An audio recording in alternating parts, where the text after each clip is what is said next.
যে আমি তো আর ম্যাজিশিয়ান নই রে ভাই, যে আজকে ম্যাজিশিয়ানের মতো ছোঁয়াবো আর আকাশ থেকে গুপি বাইনের মতো, বাঘা বাইন সিনেমার মতো টাকাগুলো ঝরে ঝরে পড়বে, না তা নয়।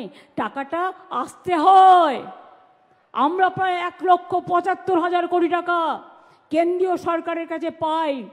আজকে তা সত্ত্বেও একটাই ট্যাক্স, জিএসটি ট্যাক্স কেন্দ্রীয় সরকার কালেকশন করেন, আমরা সাহায্য করি, সেই টাকাটাও আমরা ঠিকমতো পাই না। অনেকে অনেক কথা বলে, এত দেবো অত দেবো, দাওনি কেন এতদিন? বলে বাগে খেলেও তো দেখতে আসো না।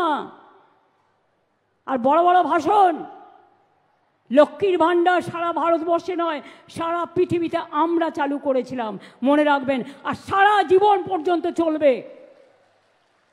মেয়েদের সম্মান, মা বোনদের সম্মান। কেউ কেউ এখন থেকে বলছে এত দেবো অত দেবো, নির্বাচনের আগে যা বলেছিল দেয়নি। মুম্বাইতে দেয়নি, মধ্যপ্রদেশে দেয়নি, রাজস্থানে দেয়নি। এরা ভোটের আগে একরকম বলে, ভোটের পরে ভুলে যায়। আমরা করি না, আমরা যা বলি আমরা সেটা করি। আমরা 4টে কথা বলেছিলাম, খাদ্যসাথী করব, জিতলে করে দিয়েছি। দুয়ারে রেশন। আমরা যেটা বলেছিলাম আমরা লক্ষ্মীর ভাণ্ডার করব, করে দিয়েছি। আমরা বলেছিলাম স্টুডেন্টদের জন্য 10 লক্ষ টাকার মধ্যে স্মার্ট কার্ড করব, আমরা করে দিয়েছি। এইভাবে যখন যেটা বলেছি আমরা কিন্তু করে দেখিয়েছি।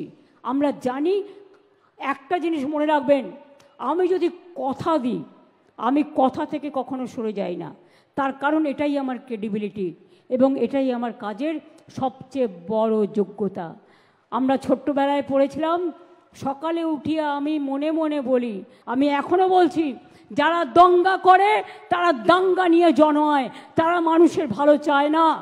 দাঙ্গা হলে ঘর পুড়বে, ঘর জ্বলবে, মানুষ মরবে, রাজনীতির লোকেরা রাজনীতি করার সুযোগ পাবে।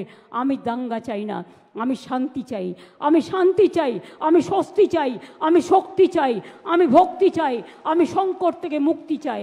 আমি এটা চাই, মঙ্গলদ্বীপ নিয়ে এসো মাগো বাংলার ঘরে ঘরে, নতুন প্রজন্ম হাল ধরো আজ বাংলার দরবারে। এই বাংলায় জন্ম নিল রবীন্দ্র নজরুল, একই বৃন্তে দুটো কুসুম, আলোকময় সে ফুল। তাই বাংলার ঘরে ঘরে বিজয় পতাকা উড়িয়ে দাও সবার ওপরে। আমরা হারব না, মাথা নত হবে না, আমরা চলব নতুন করে, বাংলা জাগবে নতুন সুরে। এটা মাথায় রাখবেন, মাথা উঁচু করে আমাদের চলতে হবে। এবং বাংলায় দেশকে আজকে পথ দেখাচ্ছে। আমরা 1 নম্বর হয়ে গেছি।